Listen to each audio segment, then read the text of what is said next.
Kita percaya enggak? Ya percaya. Mereka ngaku mereka keturunannya Rasulullah SAW, mereka punya pohon nasab, ya silahkan. Kita akui itu. Sebagaimana ana Syafiq bin Riza bin Hasan bin Abdul Qadir bin Salim bin Zain bahasa lama. Lalu ada orang ngomong sama anak, ente bukan bahasa lama. Kata Bismillahirrahmanirrahim. Assalamualaikum warahmatullahi wabarakatuh. Sahabat muslim yang dirahmati Allah subhanahu wa ta'ala.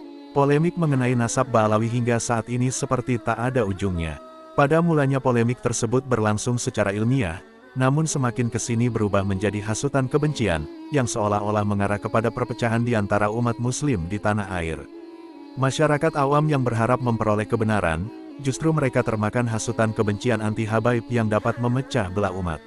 Untuk diketahui bersama, polemik nasab Ba'alawi dipicu oleh penelitian dari Kiai Imaduddin Al-Bantani, yang menyatakan bahwa nasab keturunan Nabi di Indonesia itu tidak bersambung kepada Nabi Muhammad SAW. Namun dari berbagai respon ilmiah, baik dalam bentuk tulisan maupun video, seolah hal tersebut tidak memberikan dampak signifikan kepada masyarakat. Derasnya media sosial dengan kekuatan video pendek di Reels Instagram, YouTube, TikTok, jauh lebih memengaruhi akal sehat masyarakat untuk menilai dan memahami polemik ini dengan jernih. Lantas bagaimana sikap kita sebagai umat muslim dengan adanya polemik yang terjadi? Tentu kita tidak ingin perbedaan tersebut akan berimbas pada kebencian dan perpecahan yang berlarut-larut, juga hilangnya akal sehat dan budaya diskusi ilmiah di dalam masyarakat muslim kita. Jangan sampai kebenaran dan ilmu agama sudah tidak lagi menarik, dibandingkan dengan retorika kebencian yang dibungkus dengan narasi keagamaan. Sahabat muslim yang dirahmati Allah subhanahu wa ta'ala, isu tentang benar atau tidaknya nasab Ba'alawi tersambung dengan Rasulullah SAW, sebenarnya sudah menjadi pembicaraan sejak lama. Bahkan Ustadz Syafiq Basalama pernah membahas hal tersebut dalam tausiahnya beberapa tahun yang lalu. orang-orang Arab itu hijrah mereka sebelum tahun 900-an, itu tidak terlalu banyak. Sejak tahun 1850-an, baru mulai banyak orang-orang Hadramut yang datang ke Indonesia. Kebanyakan orang Arab yang datang ke Indonesia ini dari Hadramut. Karena apa? Yang pertama karena kehidupan di Hadramut sangat susah. Apalagi Hadramut dulu dijajah sama Inggris.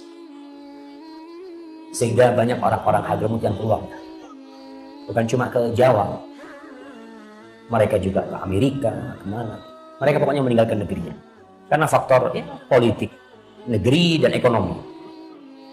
Akhirnya mereka sampai ke Indonesia. Dan di Indonesia ada dua grup yang datang ke Indonesia. Alawiyun, mereka ada saudara-saudara kita yang mengaku keturunan dari Ahlul Bait, dari Rasul SAW. Kita percaya enggak? Ya percaya. Mereka ngaku mereka keturunannya Rasul SAW, mereka punya pohon nasab, ya silahkan. Kita akui itu. Sebagaimana ana Syafiq bin Riza bin Hasan bin Abdul Qadir bin Salim bin Zain bahasa lama. Lalu ada orang ngomong sama anak, ente bukan bahasa lama. Kata, lebih tahu ente apa ana dengan nasab ana? Ya ana lah. Makanya Alul Ba'alawi yang mereka mengaku Alul Bait, ya sudah. Kita nggak boleh menistakan. Kecuali ente punya bukti mereka bukan Alul Bait. Mereka mengaku Alul Bait, ya kita katakan ente Alul Bait. Dan ada ketentuan, aturan-aturan menjadi keluarga Rasul SAW. Nggak boleh makan zakat, itu menjadi orang yang paling wajib menegakkan sunnah. Itu ada. Yang datang ke Indonesia, dua. Dari Alawi dan dari Masyayikh. Lalu kalau kita bicara orang Arab itu ada kasta-kastanya juga. Yang pertama disebut Qabail, itu Gabail. Mereka adalah hamalatus silah, tukang perang. Gabail ini ya pokoknya mereka perang, nguasain mana itu disebut Gabail. Yang kedua ada At-Tujar, pedagang. Mereka yang kerjanya ya, pedagang orang-orang fulus. Yang ketiga Az-Zurra wal Fallahun, para petani. Ada dia yang dibawa mereka. Yang ke Indonesia nggak macam-macam. Ada yang dulunya mereka Gabail datang ke Indonesia, ada yang Ahlul Bait datang ke Indonesia, ada yang pedagang datang ke Indonesia, ada yang mungkin juga petani datang ke Indonesia mereka untuk memperbaiki taraf hidup mereka di Indonesia. Cuma tetap Ba'alawi mereka menjadi tokoh agama. Jarang dari orang-orang Arab masyayikh ini jadi tokoh agama. Seakan-akan hanya milik mereka. Datanglah ke Indonesia, mereka kumpul di Indonesia. Jadilah orang-orang Arab sekarang untuk melihat, itu yang tersisa. Jumlah orang Arab di Indonesia itu, ketika Anda nulis ini, jadi 8 tahun yang lalu, itu di koran Ar-Riyadh, disebutkan jumlahnya 5 juta orang Arab yang di Indonesia. Yang di Hadramut nggak sampai 2 juta atau 3 juta. Yang di Indonesia lebih banyak. Karena yang di Hadramut banyak. Kemudian Syekh Ahmad Surkati, beliau berulang kali dalam kitabnya. Ini kitab yang tulisan tangan beliau. Insya Allah bukan beliau yang tulis tangan. Beliau mengimlakkan kepada muridnya ketika perjalanan. Judul kitabnya ini Ithaful Ibad. Ini kitabnya Syekh Ahmad Surkati. Ithaful Ibad bitafnidi maza'inil Haddad. Ini kitab dialog dengan Al-Haddad, salah satu dari tokoh Alawi.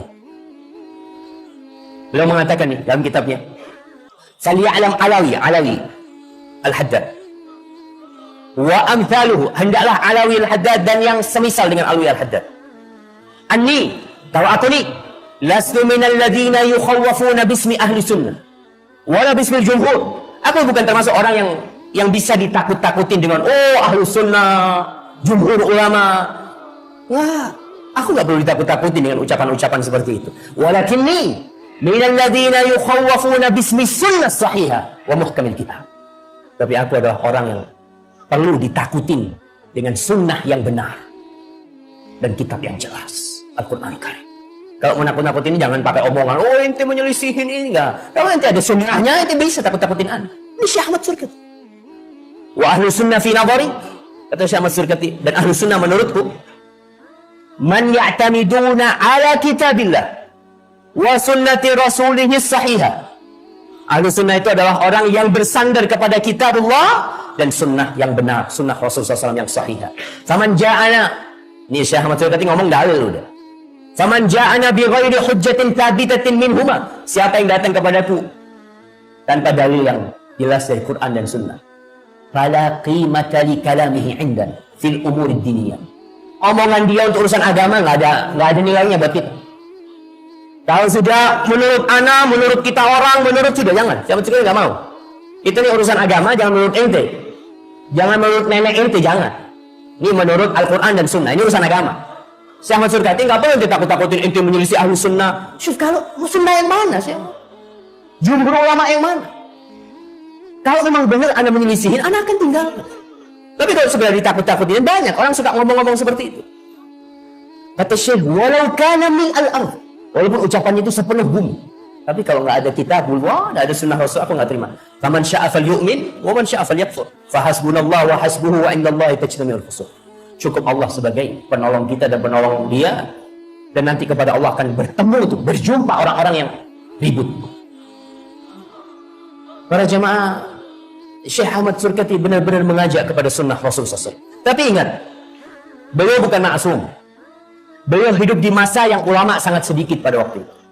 Ada pendapat-pendapat beliau yang dikritisi oleh ulama lain, iya. Ada. Dan itu tidak mengurangi kedudukan beliau. Beliau tetap mengatakan prinsipnya mengajak kepada Al-Quran dan Sunnah. Kita lihat bagaimana beliau mengajak kepada pemahaman salafus saleh. Kalau bicara pekerjaan Syekh Ahmad Surkati pernah jadi guru di Al-Irsyad dan pernah dikeluarkan sama orang Al-Irsyad. Syekh Ahmad Surkati itu ketika ribut sama Ba'alwi, penyebab berdirinya Al-Irsyad ini, Syekh Ahmad Surkati pada waktu itu ke Solo. Dia ditanya, ada perempuan syarifah, perempuan dari golongan Ahlul Bait menikah dengan selain syarifah. Dia katakan sama orang Cina Muslim. Ditanya Syekh, sah enggak pernikahan? Kata Syekh, kalau persyaratannya terpenuhi, sah. Ributlah. Nanti gimana bilang sah? Dia harus minta izin sama semua Alawiyin. Baru kalau semua Alawiyin mengizinkan dia menikah, baru boleh. Karena hak nasabnya itu hak semuanya. Akhirnya Syekh pulang dari Solo ke Jakarta, mulai ada perubahan di orang-orang Alawi. Syekh nggak disapa, sampai akhirnya Syekh mengundurkan diri. Padahal yang dikatakan Alawi. Ketika Syekh mau pulang, Sebutin Syekh lagi duduk di stasiun, ketemu sama Nagibul Arab, Umar Manggus. Ada kapten Arab yang ada di Jakarta, namanya Umar Manggus. Umar Manggus ini lihat saya, ente kenapa? Antum kalau tahu kondisi orang Arab pada waktu itu. Umar Manggus itu pernah ketemu sama salah satu habaib. Dia itu kapten Arab di stasiun. Katanya, nih salah satu habaib. Nanti cium tangan. Kata Umar Manggus, Beb, nanti itu di rumah anak kasih 10 kali saya buka. Tapi di sini banyak orang. Mata anak sih. Dan itu dipraktekkan di Madarisul Alawiyyin. Syekh Ahmad Surkati, salah satu penyebab dia keluar juga. Ada 2 orang dari keluarga siswa di madrasah di Jamiatul Khair. Ini ngomong, Syekh, anak punya usul, Syekh. Kata, apa usul ente? Anak kepingin. Jadi nanti itu yang bukan Alawiyyin, kalau pagi mau masuk sekolah, itu cium tangan semua sama tangannya yang murid-murid Alawiyyin. Kata Syekh, ente ngomong kayak gitu. Marah, Syekh. Sempat emosi, tapi sama ustadz yang lain diam-diam diadamkan ya. Didinginkan, akhirnya Syekh alhamdulillah menerima, beliau berusaha untuk memperbaiki, tapi akhirnya beliau keluar. Diterima oleh Umar Manggus. Kata Umar Manggus, kau nggak usah pulang, kita bikinkan madrasah. Nama madrasahnya Madrasatul Islah wal Irsyad. Tuh, madrasah yang pertama. Semoga video ini bermanfaat bagi kita semua dan menambah tingkat keimanan kita kepada Allah Subhanahu wa Ta'ala. Wassalamualaikum warahmatullahi wabarakatuh.